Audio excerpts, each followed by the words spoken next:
A service of Tenebrae, or shadows, is based on a 12th century late night or early morning service and is an extended meditation on the Passion of Christ. The readings this year are taken from St. Matthew's Gospel.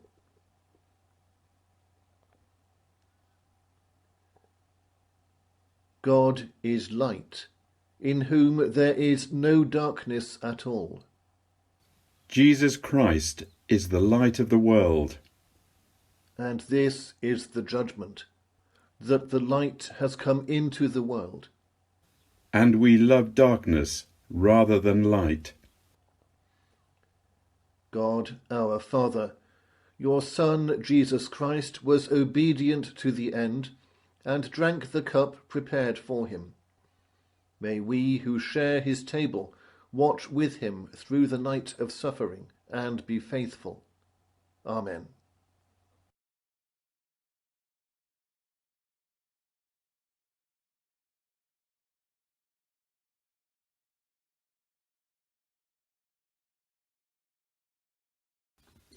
Jesus and his disciples went to the Mount of Olives.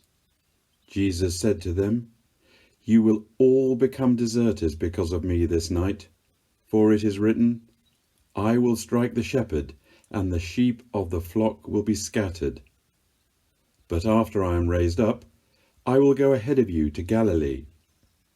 Peter said to him, "Though all become deserters because of you, I will never desert you."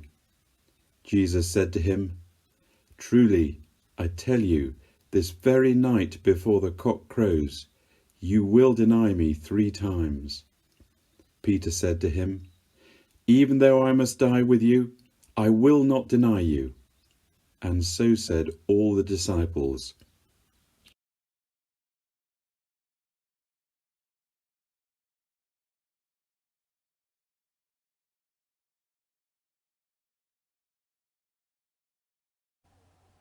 Jesus went with them to a place called Gethsemane, and he said to his disciples, "Sit here, while I go over there and pray." He took with him Peter and the 2 sons of Zebedee, and began to be grieved and agitated. Then he said to them, "I am deeply grieved, even to death. Remain here, and stay awake with me." And going a little farther, he threw himself on the ground and prayed, "My Father, if it is possible, let this cup pass from me. Yet not what I want, but what you want."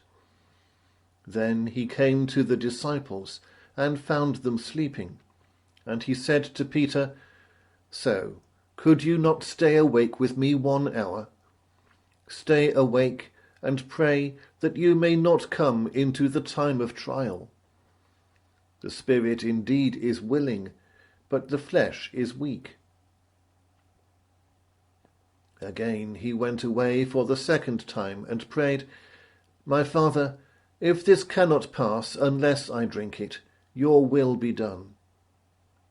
Again he came and found them sleeping, for their eyes were heavy. So leaving them again, he went away and prayed for the 3rd time, saying the same words. Then he came to the disciples and said to them, "Are you still sleeping and taking your rest? See, the hour is at hand, and the Son of Man is betrayed into the hands of sinners. Get up, let us be going. See, my betrayer is at hand."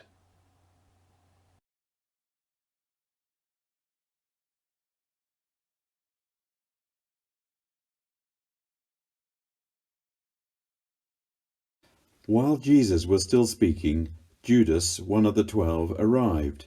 With him was a large crowd with swords and clubs, from the chief priests and the elders of the people. Now the betrayer had given them a sign, saying, "The one I will kiss is the man. Arrest him." At once he came up to Jesus and said, "Greetings, Rabbi," and kissed him. Jesus said to him, "Friend, do what you are here to do." Then they came and laid hands on Jesus and arrested him. Suddenly, one of those with Jesus put his hand on his sword, drew it, and struck the slave of the high priest, cutting off his ear. Then Jesus said to him, "Put your sword back into its place, for all who take the sword will perish by the sword. Do you think that I cannot appeal to my Father, and he will at once send me more than 12 legions of angels? But how then would the scripture be fulfilled, which said it must happen this way?"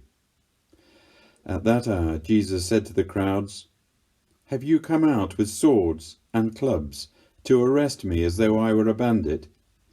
Day after day I sat in the temple teaching, and you did not arrest me. But all this has taken place so that the scriptures of the prophets may be fulfilled." Then all the disciples deserted him and fled.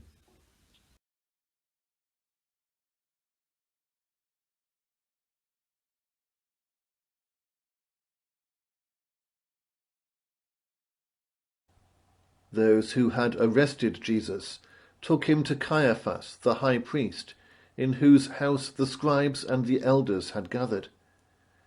But Peter was following him at a distance, as far as the courtyard of the high priest, and going inside, he sat with the guards in order to see how this would end.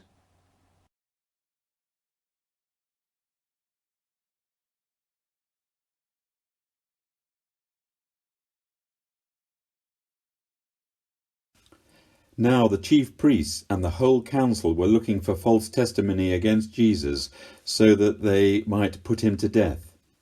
But they found none, though many false witnesses came forward. At last 2 came forward and said, "This fellow said, 'I am able to destroy the temple of God and to build it in 3 days.'" The high priest stood up and said, "Have you no answer? What is it that they testify against you?" But Jesus was silent. Then the high priest said to him, "I put you under oath before the living God. Tell us if you are the Messiah, the Son of God." Jesus said to him, "You have said so, but I tell you, from now on you will see the Son of Man seated at the right hand of power and coming on the clouds of heaven."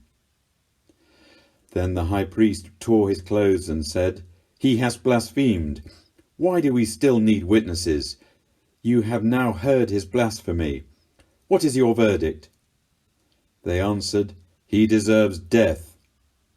Then they spat in his face and struck him, and some slapped him, saying, "Prophesy to us, you Messiah. Who is it that struck you?"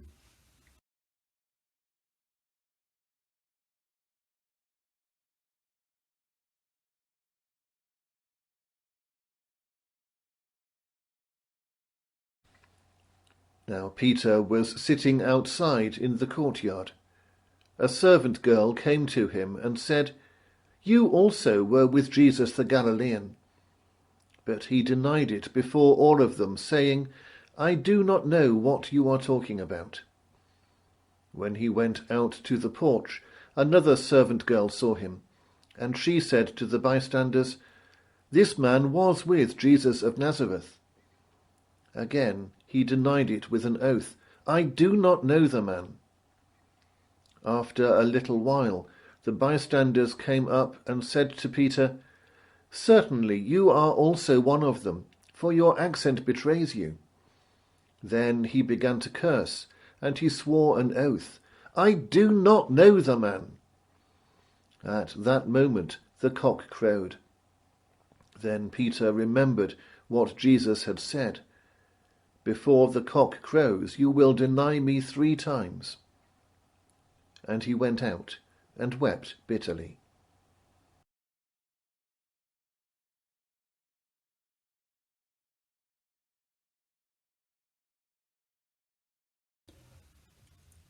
When morning came, all the chief priests and the elders of the people conferred together against Jesus in order to bring about his death. They bound him, led him away, and handed him over to Pilate the governor.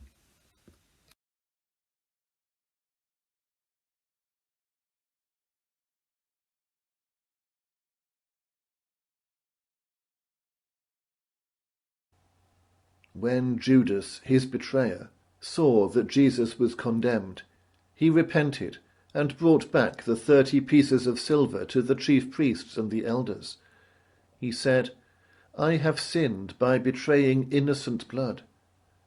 But they said, "What is that to us? See to it yourself." Throwing down the pieces of silver in the temple, he departed, and he went and hanged himself. But the chief priests, taking the pieces of silver, said, "It is not lawful to put them into the treasury, since they are blood money." After conferring together, they used them to buy the potter's field as a place to bury foreigners. For this reason, that field has been called the field of blood to this day. Then was fulfilled what had been spoken through the prophet Jeremiah. And they took the 30 pieces of silver, the price of the one on whom a price had been set, on whom some of the people of Israel had set a price, and they gave them for the potter's field, as the Lord commanded me.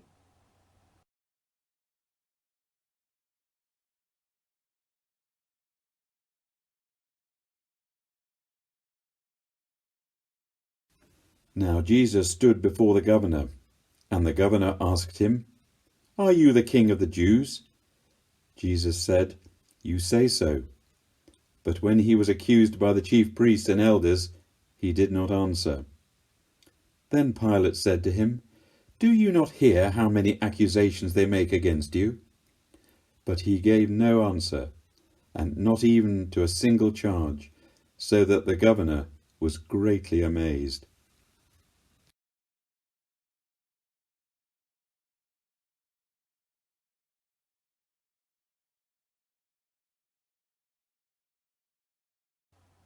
Now at the festival the governor was accustomed to release a prisoner for the crowd, anyone whom they wanted. At that time they had a notorious prisoner called Jesus Barabbas. So after they had gathered, Pilate said to them, "Whom do you want me to release for you, Jesus Barabbas or Jesus who is called the Messiah?" For he realized that it was out of jealousy that they had handed him over. While he was sitting on the judgment seat, his wife sent word to him, "Have nothing to do with that innocent man, for today I have suffered a great deal because of a dream about him." Now the chief priests and the elders persuaded the crowds to ask for Barabbas and to have Jesus killed. The governor again said to them, "Which of the two do you want me to release for you?" And they said, "Barabbas." Pilate said to them, "Then what should I do with Jesus who is called the Messiah?" All of them said, "Let him be crucified." Then he asked, "Why? What evil has he done?" But they shouted all the more, "Let him be crucified."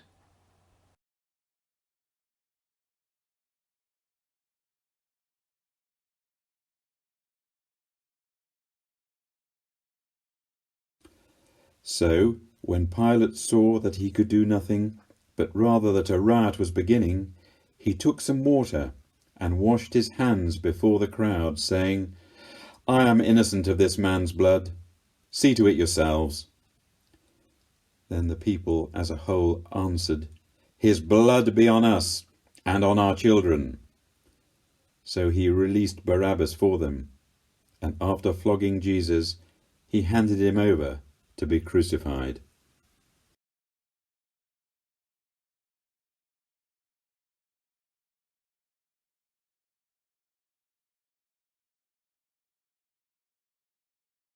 Then the soldiers of the governor took Jesus into the governor's headquarters, and they gathered the whole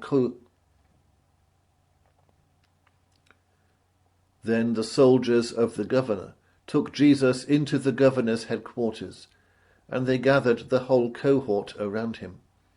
They stripped him and put a scarlet robe on him, and after twisting some thorns into a crown, they put it on his head.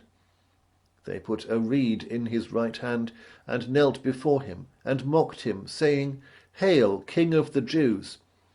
They spat on him, and took the reed and struck him on the head. After mocking him, they stripped him of the robe and put his own clothes on him. Then they led him away to crucify him.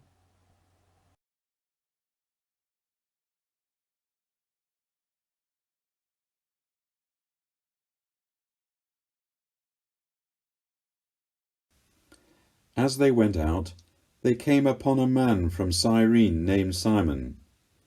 They compelled this man to carry his cross, and when they came to a place called Golgotha, which means place of a skull, they offered him wine to drink mixed with gall. But when he tasted it, he could not drink it. And when they had crucified him, they divided his clothes among themselves by casting lots. Then they sat down and kept watch over him. Over his head they put the charge against him, which read, "This is Jesus, the King of the Jews."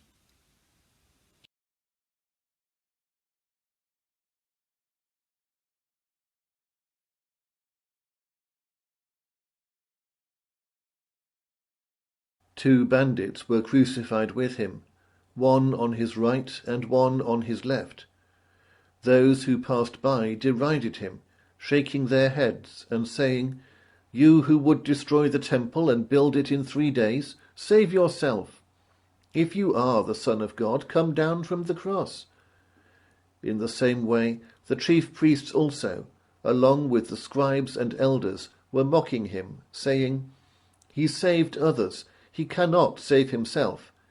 If he is the King of Israel, let him come down from the cross now, and we will believe in him. He trusts in God. Let God deliver him now if he wants to, for he said, 'I am God's son.'" The bandits who were crucified with him also taunted him in the same way.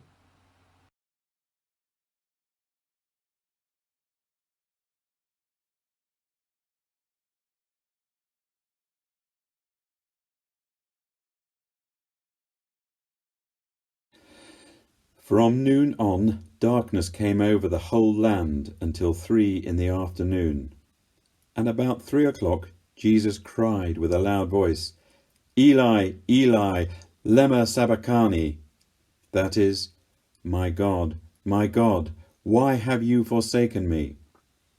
When some of the bystanders heard it, they said, "This man is calling for Elijah."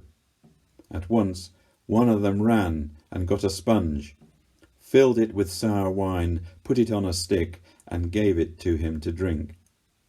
But the others said, "Wait, let us see whether Elijah will come to save him." Then Jesus cried again with a loud voice and breathed his last. At that moment, the curtain of the temple was torn in two from top to bottom. The earth shook and the rocks were split. The tombs also were opened, and many bodies of the saints who had fallen asleep were raised. After his resurrection, they came out of the tombs and entered the holy city and appeared to many. Now, when the centurion and those with him who were keeping watch over Jesus saw the earthquake and what took place, they were terrified and said, "Truly, this man was God's Son." Many women were also there looking on from a distance. They had followed Jesus from Galilee and had provided for him. Among them were Mary Magdalene and Mary, the mother of James and Joseph, and the mother of the sons of Zebedee.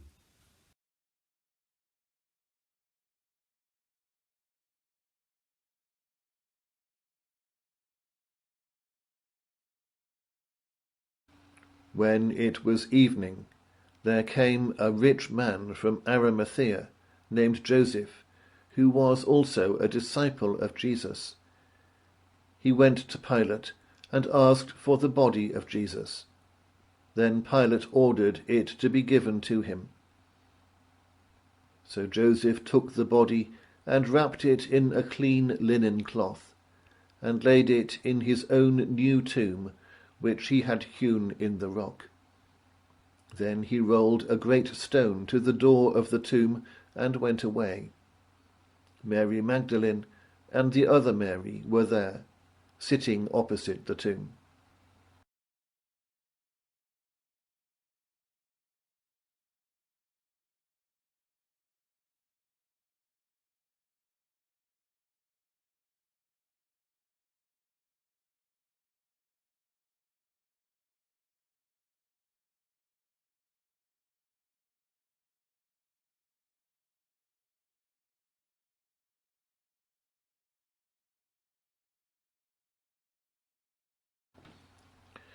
May we go in peace. May Jesus Christ, who for our sake became obedient unto death, even death on a cross, keep us and strengthen us this night and for ever. Amen.